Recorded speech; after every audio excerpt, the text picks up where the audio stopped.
Sziasztok! Megnézzük, hogy mi újság a szeretett személlyel, mi van vele, hogy van ő, mit lehet tudni róla, és milyen vágyai vannak. De előtte elmondom az én vágyaimat, méghozzá az én vágyam, hogy minél több mindenkinek tudjak egyénileg is segíteni. Úgyhogy a mai naptól november végéig mondhatjuk Black Friday-nak, de mondhatjuk azt, hogy hála. Ajándékképpen megint 50%-os kedvezményes akciót vezetek be mindenre, ami a webshopban megtalálható. Úgyhogy így az én vágyam talán azoknak is teljesülhet, akik egyébként a többit mondjuk úgy érzik, hogy nem engedhetik meg maguknak, de így félárasan talán igen. Úgyhogy a leírásban megtaláljátok a kuponkódot, amivel igénybe tudjátok venni.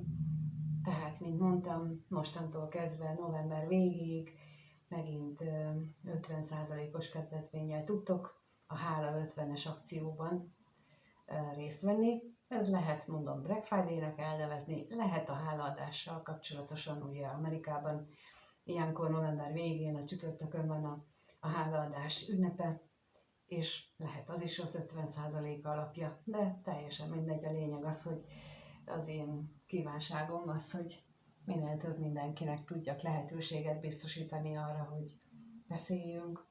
Szóval, miután az én vágyaimat elmondtam, akkor nézzük ennek a szeretett személynek a vágyait,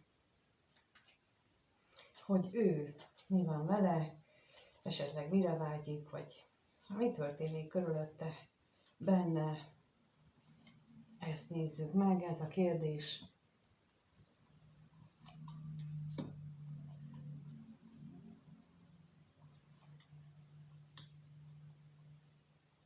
Új dekorációt raktam fel, még nem egészen a karácsonyi, de már kezd azzá válni, mert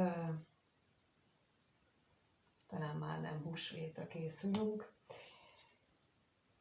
És igazából úgy látom, hogy nagyon-nagyon hiányol téged, vagy hiányolja a kettőtök között lévő érzéseket, és ami nagyon-nagyon sok és mély. Mert látható az, hogy ő neki nagyon fontosak ezek az érzések, és úgy látom, hogy a hiányodba, abba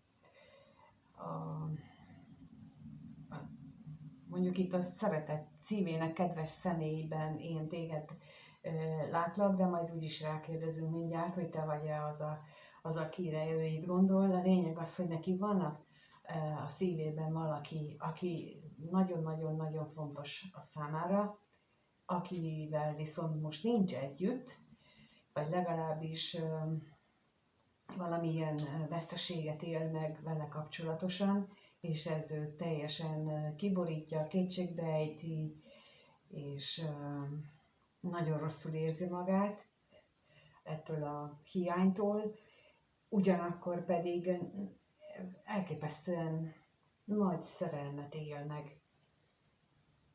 Talán pontosan ezért érzi ilyen rosszul magát itt, mert olyan mélyek az érzései amúgy, meg na nézzük ezt a veszteséget.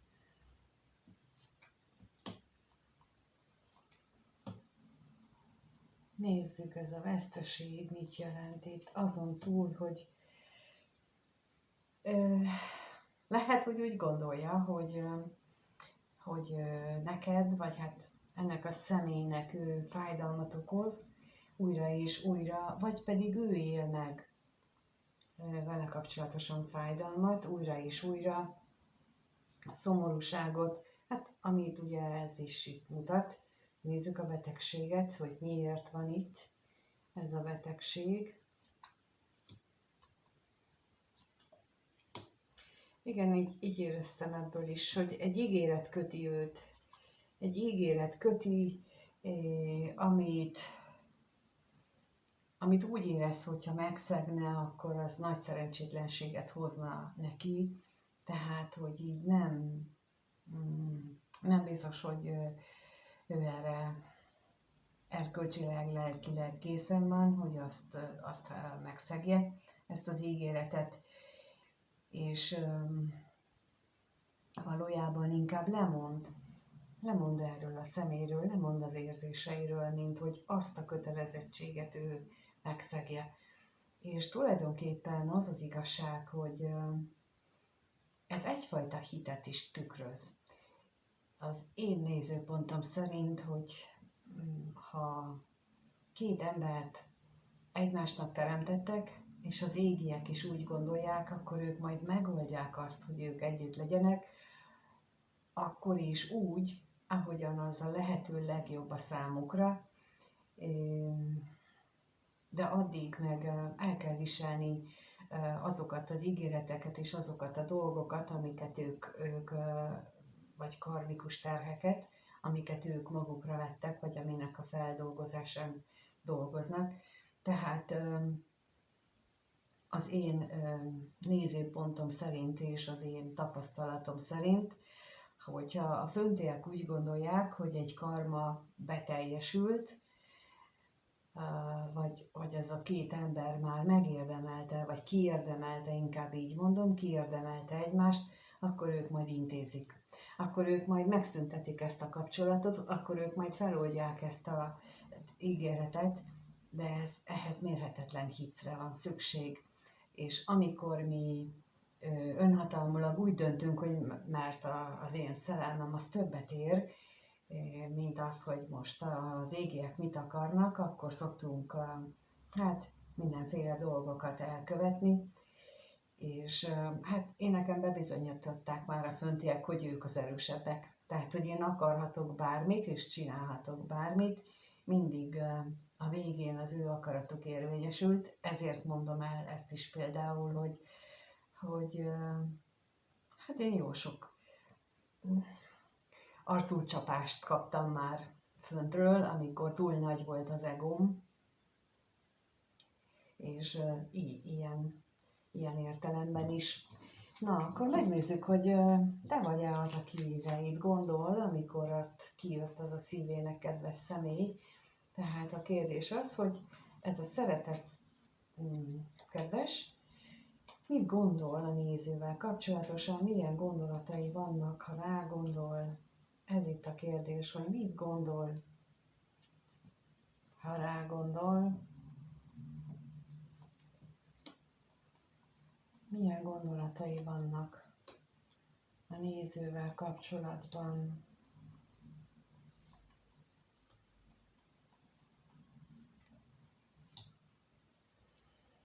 Hát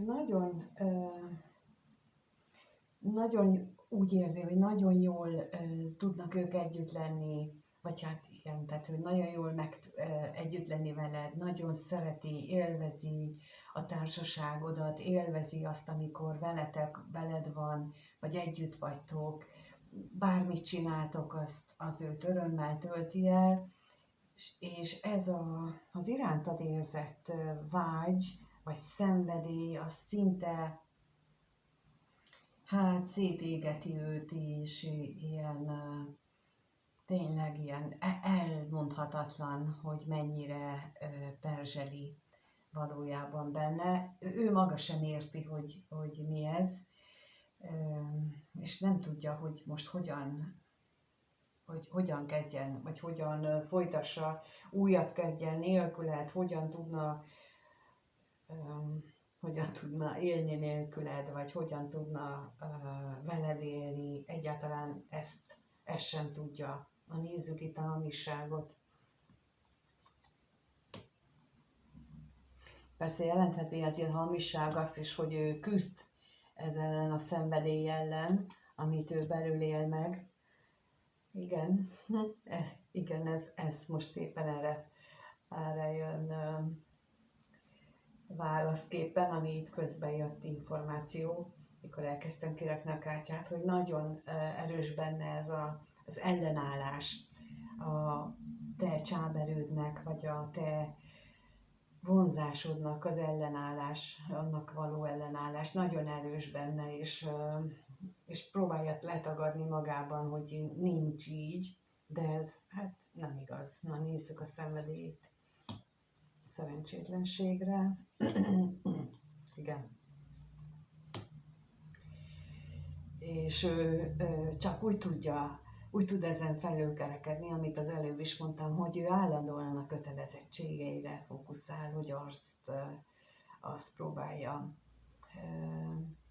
a szem előtt tartani, és az irántad való vágyát és szenvedélyét, azt pedig a háttérbe szorítja. Na nézzük még a bírót. Hát itt azért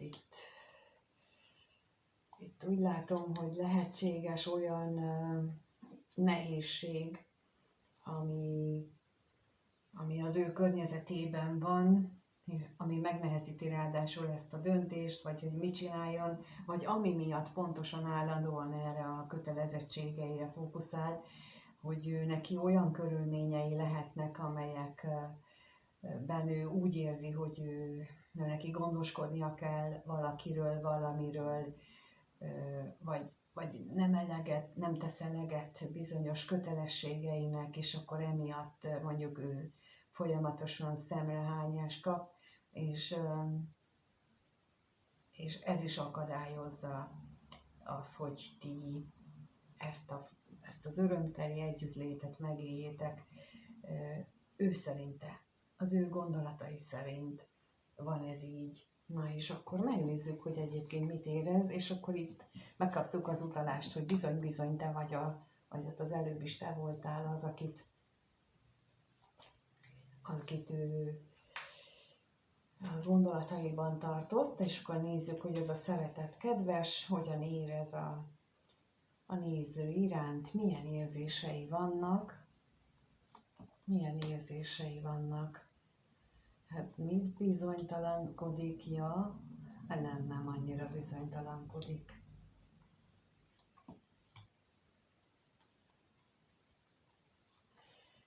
Abban bizonytalan tulajdonképpen nem az érzéseiben, hanem az, hogy ő mit csináljon vele.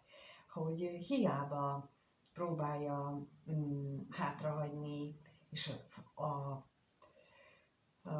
anyagiakra fókuszálni, illetve az anyagiak hiányára fókuszálni, egyszerűen olyan, mintha ő képtelen lenne kiverni a fejéből ezt az érzést, ezt, hogy rád gondoljon, azt, hogy hogyan élte meg veled ezeket az örömteli pillanatokat, és ezt ő nem tudja maga mögött hagyni.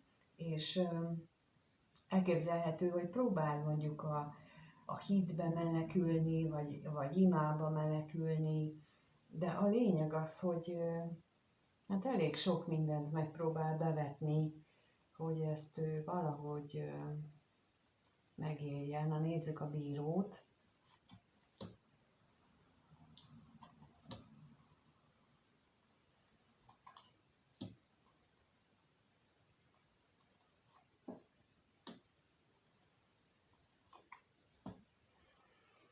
Hát, mint ahogy mondtam, ő szeretné azt, hogy téged, a rád való gondolkodást, azt hátrahagyja, de ugyanakkor fél is attól, hogy az ő gondolataiba újra és újra megjelensz, és akkor, hogy ő mondjuk lehet, hogy vannak ilyen belső monológiai, vagy dialógusai, amit veled beszélget magában. Tehát, hogy ezt ő szeretné már az egészet így letudni, de láthatóan nem sikerül neki. Na nézzük itt az özvegy férfit,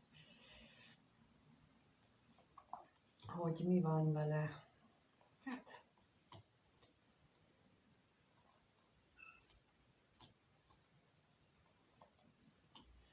hatalmas átalakulásra lenne szüksége ahhoz, hogy mondjuk kiverje a fejéből, a gondolataiból azokat az együtt töltött időszakokat, amelyek olyan nagyon kedvesek a számára, viszont láthatóan ez nem megy neki, és olyan szinten nem megy neki, hogy belebetegszik abba, hogy amilyen gyakran ez eszébe jut, és függetlenül attól, hogy, vagyis hát azzal összefüggésben inkább akkor, amit itt látunk, hogy ő próbál megszabadulni, minden szinten próbál megszabadulni attól, hogy rád gondoljon, és te jársz a fejében. Na nézzük a kevés pénzt, még hogy itt mit jelent.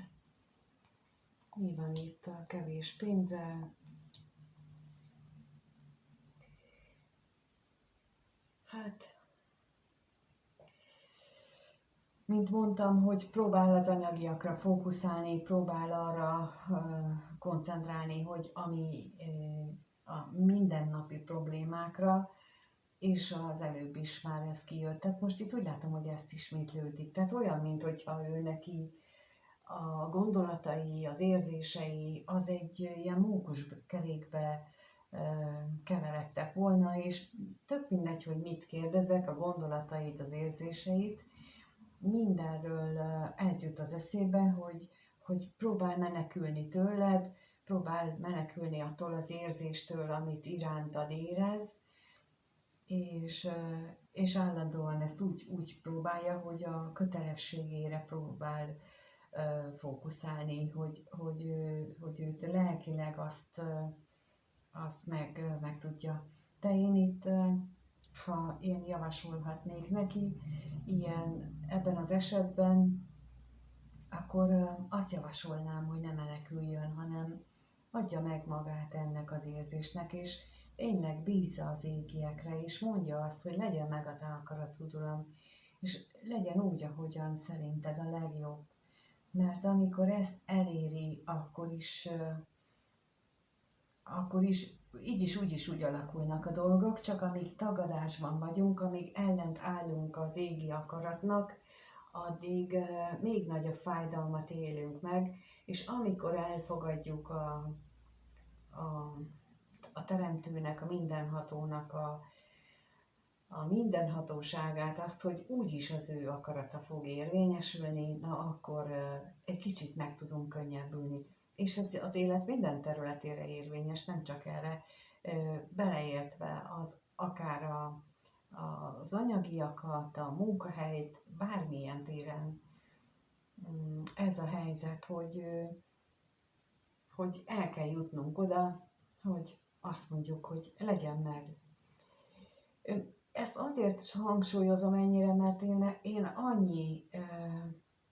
annyi nehézséget okoztam magamnak ezzel, hogy az én egómmal állandóan, hogy majd én megoldom, majd én tudom, én jobban tudom, és bizony, hát addig kaptam az égiektől a taposást és az orbavágást, ameddig eljutottam oda sok szenvedés árán, hogy azt mondtam, hogy legyen meg a te akaratod, és mindenkinek csak ezt tudom tanácsolni, hogy bármilyen téren van ilyen elakadása, vagy amivel nem jut előbbre, arra így föl kell tartani a kezet, és azt mondani, hogy jó, akkor innentől kezdve engedem ezt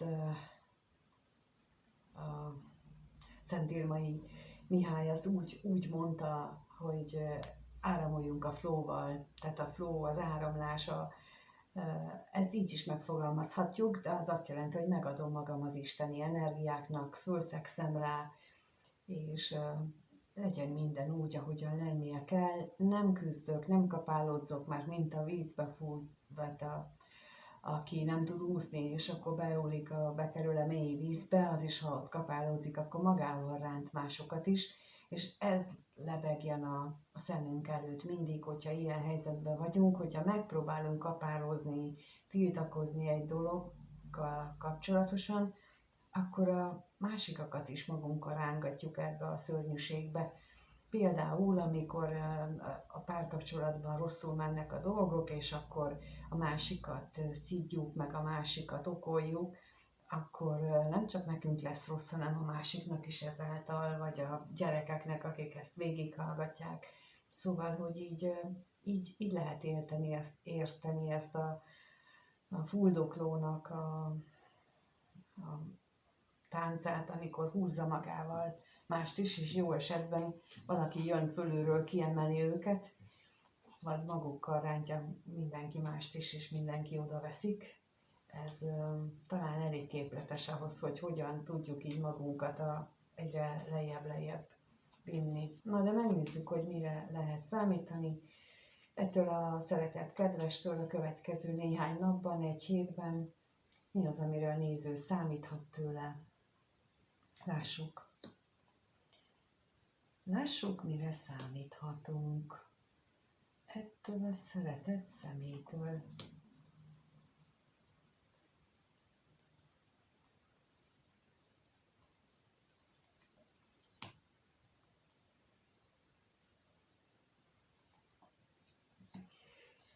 Úgy látszik, hogy valamiféle nagy változás állt be, vagy a munkájában, vagy a köztetek lévő távolságban, vagy annak következtében, hogy ő benne mennek végbe változások, akkor ezután így a távolságtartásban, vagy hát úgy értem a távolságtartást, hogy nincsen egyáltalán, vagy nem túl gyakori a találkozás, a kommunikáció, tehát, hogy ebben azért egy jelentős változás következhet be, pontosan talán azért is, mert hogy itt a remény, tehát, hogy így neki van ilyen szándéka, de mint láttuk, ő küzd ellene, és lehet, hogy például itt a halál azt jelenti, hogy ez a küzdést egyszerűen legyőzi őt, vagy ő magában legyőzi ezt a küzdelmet, ahogy például az előbb mondtam, és ennek hatására olyan, mint hogyha valamiféle új kezdet, újrakezdés lehetősége jönne, de az is lehet, hogy szintemelkedés. Minden esetre egy kommunikáció mutatkozik, ami korábban nem nagyon volt még itt, tehát olyan, mint hogyha itt az eddigi kérdéseknél a kommunikáció nem nagyon jött ki, ezért mondtam, hogy szerintem nem, most nincs közöttetek, vagy nem igazán jellemző, de nézzük akkor a halált, hogy arról mit tudhatunk meg.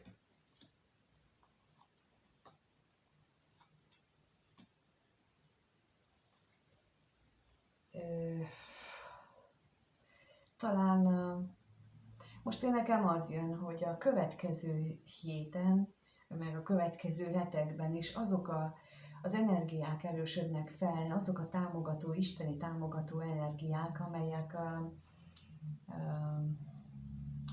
azt abban segítenek bennünket, hogy olyan szituációkban, ahol nem volt meg bennünk a kellő erő és bátorság a változtatáshoz, a gondolataink kimondásához, vagy egyáltalán újragondolásához, akkor ehhez most jönnek a támogató energiák, mert pillanatnyilag azt mutatják a lapok, hogy azok a félelmek, azok a negatív hatások, amelyek eddig útban voltak, na ebben történik hatalmas változás a következő időszakban, és akkor megnézzük ezt a katonatisztet.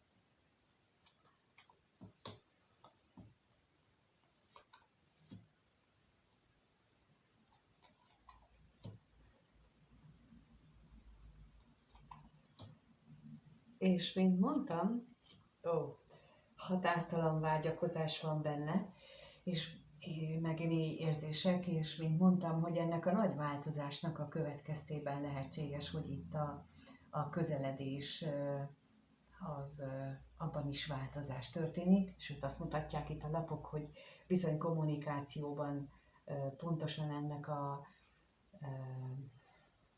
határtalan vágynak a hatására nagyon is lehetséges, hogy változnak a dolgok, és még megnézzük, hogy akkor a gyermeknél mit jelent itt ez az új kezdet, miről szól ez az új kezdet. Lehetséges, hogy vagy váratlan anyagi bevételhez jut, vagy egy olyan dolog történik váratlanul, amelyik a múlt idéző, tehát feleleveníti benne a múltnak az emlékét, egy múltbeli eseményt, ami akár veled kapcsolatos is lehet, akár mással kapcsolatosan. De a lényeg az, hogy történik valami olyan, ami ehhez az új kezdethez, újrakezdéshez, szintemelkedéshez hozzásegíti őt, titeket, ami a múlt felidézésével, vagy a múltnak az újrajátszásával van összefüggésben. Hát Én kívánom, hogy minél több mindenkinek így legyen, és sikerüljön új alapokra helyezni, de javaslom, hogy ezt, amit az előbb mondtam, hogy a teremtővel való kibékülés, elfogadni az ő mindenhatóságát, az lenne az első és legfontosabb dolog minden szinten, és ahogyan néha szoktam mondani, hogy milyen apró dolgokban is érdemes felülvizsgálni, hogy ott is megengedni az ő akaratának érvényesülését, mert az tud bennünket előbbre segíteni. És akkor, mint ahogy az elején mondtam, innentől kezdve érvényes a Hála 50-es kód, kuponkód, amit a pénztárban, tehát a weboldalon, a pénztárban, a kosár fülön vagy oldalon lehet beírni a kuponhoz, és akkor 50%-os kedvezményt ad mindenre. Lehet olyat is csinálni, hogyha mondjuk betelik majd az időpont, így decemberre, vagy karácsony előtti időszakra, akkor lehet olyat is csinálni, vagy úgy átgondolni, hogy már januárra is átvinni, szóval, hogy így ez ne legyen probléma, hogy mikor akarnátok, simán most tudtok élni ezzel az 50%-os kedvezménnyel. Ha bármilyen kérdésetek van, akkor nyugodtan írjatok a leírásban, ott van az elérhetőségem. Kijavítottam, mert most vettem észre, hogy nem volt jó beírva az e-mail címem, úgyhogy bocsánat érte, de most elvileg kijavítottam mindenhol. Keressetek nyugodtan, és ha a kommentben megírjátok, hogy mit gondoltok, mit szeretnétek, van-e valami külön kívánságotok, kérdésetek, bármi, ami így a kártyával vagy az elhangzottakkal összefüggésben van, akkor azt nagyon szívesen olvasom, és ha lehet, akkor teljesítem. Köszönöm, hogyha lájkoljátok, vagy bármilyen interakcióval jelölitek a videót, mert akkor az esetleg segít több embernek, hogy több emberhez eljusson. A feliratkozást is köszönöm azoknak, akik még nincsenek feliratkozva, ezzel is talán tudjátok a csatornát támogatni, és amíg nem találkozunk, és személyesen nem beszélünk, addig mindenkinek minden jót kívánok. Sziasztok!